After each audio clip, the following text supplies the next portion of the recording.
계속해서 시장 점검해 보도록 하겠습니다. 오늘은 우리은행 투자상품전략부 박석현 부부장 자리해 보셨습니다. 어서 오세요. 예, 안녕하십니까? 네, 이 미국 블랙 프라이데이와 사이먼데이 매출 시장 예상을 넘어서며 또 사상 최고치를 기록했다고 합니다. 이 그간 이 고물가 속에 이 소비 둔화 우려가 계속해서 나왔었는데 오히려 이렇게 수치가 나오면서 또 소비 둔화에 대한 우려를 불식시키는 모습이 나온다. 일각에서는 이런 이야기도 나오는데 어떻게 해석하면 좋을까요? 뭐 상당히 고무적인 내용이라고 봐야 될 것 같고요. 예. 그 온라인 매출을 중심으로 해서 미국 그 블랙 프라이데이 그리고 사이먼데이까지 그 매출이 상당히 호조를 보인 것으로 지금 나타나고 있고요. 예. 당초에 미국 소매협회에서 연말 시즌 그러니까 11월하고 12월 두 달간 미국 소비 매출이 한 3에서 4% 정도 늘어날 것으로 당초 예상을 했었는데 예. 이 블랙 프라이데이 매출이 연말까지 이어지게 된다면 예상보다 소비 경기는 상당히 이제 호조를 보인 것으로 일단 볼 수 있을 것 같고요. 다만 그 미국 소비 경기가 좀 주춤해질 수 있다라고 본 어떤 배경들이 예. 아직까지 좀 유효하기 때문에 이 부분은 좀 지켜봐야겠는데 한 세 가지 정도로 지적이 되고 있는 것 같습니다. 하나는 학자금 대출 상환이 시작이 된 점 4분기부터 예. 그리고 다른 하나는 금리가 지금 많이 높아지면서 미국 가계의 이자 상환 부담이 상당히 높아진 점 그리고 무엇보다도 가장 큰 부분이 지금 팬데믹 보조금 당시 지급이 됐던 돈들이 예. 미국 가계의 초과 저축 부분으로 많이 쌓여 있었고요. 예. 이게 미국 소비를 상당히 견고하게 이끌어줬던 요인으로 지금 평가가 되고 있는데 뭐 전망 기관별로 다르긴 하지만 이 초과 저축 부분이 내년 초 정도면 대부분 다 이제 소진이 될 것이다라고 예상을 하고 있고요. 예. 이렇게 되면 그 전체 이제 소비 여력, 소비 재원이 이제 줄어드는 거기 때문에 소비는 둔화될 수밖에 없다라고 예상을 하고 있는 것 같고 따라서 그 연말에 소비 시즌에 미국 매출이 좀 좋았다 하더라도 미국 소비 둔화가 예상되는 시점이 내년 초 이후 정도로 볼 수가 있기 때문에 예. 앞으로 한 2, 3개월 동안은 미국 소비 둔화 여부를 조금 더 경계심을 갖고 지켜볼 필요성은 좀 있는 것 같습니다.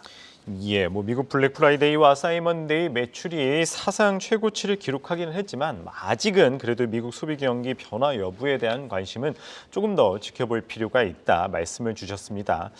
네, 그런 가운데 이 국제 유가 오펙 플러스 회의 앞두고 지금 5거래일 만에 반등한 상황이기는 합니다. 어쨌든 오펙 플러스 회의 앞두고 있는 상황에서 좀 유가 향방은 좀 어떻게 예상하면 좋을까요? 이 지금 그 WTI 유가 기준으로 지금 배럴당 86달러대를 지금 유가가 기록을 하고 있는데 예. 이달 들어서만 지금 한 6% 정도가 빠졌고요. 그리고 올해 전체적으로도 5% 정도가 유가가 하락을 했기 때문에 예.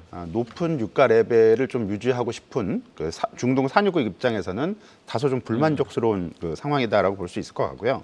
30일 날 오펙하고 러시아, 그러니까 이건 이제 오펙 플러스라고 이제 부르는데, 그렇죠.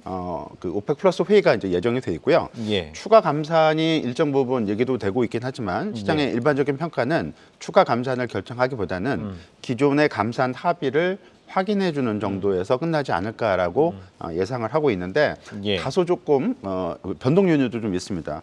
이번 그 오펙 플러스 회의가 원래는 26일 날 예정이 돼 있었는데 30일로 이제 1차 연기가 된 거고요. 그렇게 이번에 이게 나흘 정도 연기가 된 이유는 아프리카 산유국들이 지금 현재 생산 쿼터에 대한 불만을 제기를 하고 있기 때문에 예. 오펙 플러스 회의에서 합의된 내용이 발표되지 않을 수 있다라는 어떤 우려로 30일로 연기가 된 거고요. 따라서 30일 날 결과가 좀 발표되더라도 회원국들 간의 이견이 노출이 된다거나 아니면은 한 번 더 오펙 플러스 회의가 연기되거나 이럴 경우에는 공급 측면에 있어서의 어떤 변동이 초래될 가능성이 분명히 있기 때문에 유가가 좀 떨어질 수 있는 어떤 변수로 작동을 하지 않을까라고 볼 수 있을 것 같습니다. 예, 알겠습니다. 뭐 소비에 이어서 유가 향방도 좀 시장 변수로서 한번 점검해 봤습니다. 이제 좀 글로벌 증시도 한번 점검해 볼 필요가 있을 것 같습니다. 이 뱅크 오브 아메리카나 골드만삭스 또 월가에서는 이제 S&P 500 그래도 이제 지수가 평균 3.5% 상승할 것이라고 또 보고 있습니다. 이제 12월도 올해도 이제 한 달 남았죠. 게다가 또 내년 또 어떻게 시장이 향방을 결정할지 궁금한데 어떻게 바라보십니까? 올해 지금 S&P 500 지수가 한 그 18.6% 상승을 했고요. 올해 연간 기준으로. 지난해 그러니까 2022년도에 S&P 500 지수가 19.4% 하락을 했기 때문에 지난해 하락폭을 이제 거의 다 이제 만회한 했다라고 볼 수 있을 것 같고요. 예. 고금리 부담으로 인해서 내년도 미국 경제는 올해 한 성장률이 미국이 한 2.3% 정도 예상을 하고 있는데 예. 1%대 초반 정도로 둔화되지 않을까라고 조심스럽게 예측을 해볼 수가 있고 말씀드렸듯이 S&P 500 지수가 지난해 하락폭을 대부분 만회했기 때문에 밸류에이션도 좀 그렇고요. 예. 가격 매력 자체는 그렇게 크지는 않습니다. 그래서 내년도 S&P 500 지수에 대해서 상당히 높은 타깃을 제시하는 데는 그렇게 많지 않은 상황이고요. 제한적인 상승 정도로 예상을 하고 있는데 내년도 경제 성장률이 그렇게 썩 좋지 않을 것으로 예상함에도 불구하고 S&P 500 지수가 계속 상승세를 이어갈 수 있다라고 보는 이유는 가장 큰 게 내년도에 물가가 추가 둔화되면서 연준이 금리 인하로 시기는 좀 특정할 수는 없겠지만 내년도 중에는 돌아설 수 있다라는 기대감 그리고 S&P 500의 EPS 그러니까 주당 순이익이 내년도에 한 10.8% 정도 늘어날 것으로 예상이 되고 있기 때문에 연준이 좀 정책 방향성을 돌려주고 기업이익이 늘어나는 과정을 보이게 되면 주식시장 상승이 이어질 수 있다라는 쪽으로 방향을 잡을 수가 있을 것 같습니다. 따라서 이제 두 가지 요인이 가장 중요하고요. 연준이 어느 시점에서 금리 인하로 돌아설 수 있을지 그리고 다른 하나는 기업이익이 정말로 지금 시장 예상대로 한 11% 정도 늘어날 수 있는지 이 두 가지를 중점적으로 시장을 좀 바라볼 필요성이 있을 것 같습니다. 예, 연준의 금리 인하 시점과 또 기업들의 이익 성장 전망 유지될 수 있을지를 한번 지켜봐야 될 것 같습니다. 글로벌 증시 살펴봤으니까 국내 증시도 살펴봐야겠죠. 국내 증시 일단 오늘 나온 증권가에서는 산타랠리 섣부르다 12월 많이 올라도 2,600선까지 제시를 한 곳이 많아요. 이 국내 증시는 좀 어떻게 바라보십니까? 예, 일단 2,600이라는 포인트가 아무래도 기술적 포인트 정도를 일단 볼 수 있을 것 같아요. 지금 1차 저항선이 한 2,530포인트 정도에 위치를 하고 있고요. 그 다음이 이제 주간 기준으로 봤을 때 한 2,600포인트가 설정을 할 수가 있기 때문에 일단 기술적 저항선 수준 정도로 일단 이해를 할 필요성이 있을 것 같고요. 미국 시장이 아무래도 좀 중요하겠죠. 중요한데 지금 미국 시장의 어떤 11월 강세 이후에 가장 큰 원인이 대부분 다 아시다시피 내년도에 금리 인하가 좀 빨라질 수 있다라는 기대거든요. 물론 12월 FOMC 금리 동결에 대한 기대감도 있긴 하지만 이 부분은 이미 다 노출이 된 부분이고 시장에서 기대하는 거는 내년도에 연준이 좀 금리 인하를 좀 빨리 할 수도 있지 않을까라는 기대감인데 이 부분들이 최근 연준 관계자를 통해서 어느 정도 확인이 되고 있는 건 사실입니다.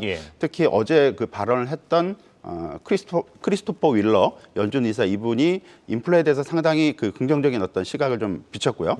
당초 이분이 상당히 매파적인 어떤 성향을 가진 분으로 분류가 됐었는데 이분도 이런 좀 인플레 관련해서 긍정적 코멘트를 했기 때문에 연준의 전체적인 어떤 뉘앙스가 좀 바뀌고 있지 않을까라고 예상을 하고 있는 것 같고요.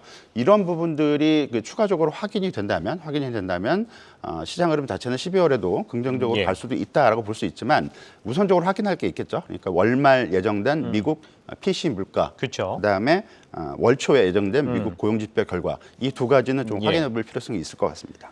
일단은 물가 지표와 고용 동향을 확인해 보면 좋을 것 같습니다.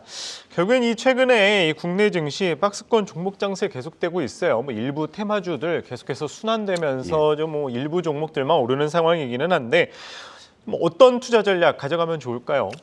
12월에는 아무래도 올해 숫자보다는 내년도 숫자에 대해서 일단 관심이 높아지고요. 실제 이제 주식 시장에 대한 영향력도 올해 숫자보다는 내년도 숫자가 이제 중요하게 되는데 한국 경제는 내년도에는 성장률이 좀 높아질 것 같습니다. 이제 순수출이 좀 개선되는 효과가 있기 때문이다라고 볼 수 있을 것 같고 좀 정작 중요한 거는 아무래도 미국이나 중국 쪽일 텐데 미국하고 중국은 앞에서도 미국은 좀 말씀드렸지만 중국 역시 내년도에 미국과 마찬가지로 올해보다 성장률이 조금 더 둔화될 것으로 예상이 되고 있기 때문에 경기 모멘텀 자체가 이렇게 좋지는 않아요.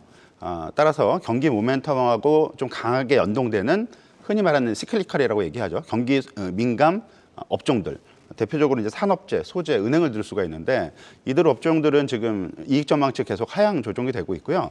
이 부분은 한국만 그런 게 아니라 미국 S&P 500의 업종별 분류에서도 이런 현상이 동일하게 확인이 되기 때문에 이들 업종에 대해서는 관심을 조금 뒤로 미루는 게 좋을 것 같고요. 지금 이익 전망치가 그래도 괜찮은 업종. 이게 한국에서는 반도체고요. 미국에서는 흔히 말하는 매그니피센트 세븐. 그러니까 빅테크 대형주들이죠. 이쪽은 상대적으로 이익 모멘텀이 좋기 때문에 한국은 반도체 그리고 미국 쪽은 빅테크 업체들 이런 쪽에 상대적인 관심을 좀 높일 필요성이 있을 것 같습니다. 예, 알겠습니다. 막 박스권 길어지는 국내 증시, 한국에서는 반도체, 또 미국 같은 경우에는 또 빅테크 중심으로 또 기대를 해보면 좋을 것 같다까지 들어봤습니다. 네, 오늘은 우리은행 투자상품전략부 박석현 부부장 말씀 들어봤습니다. 고맙습니다. 네, 감사합니다.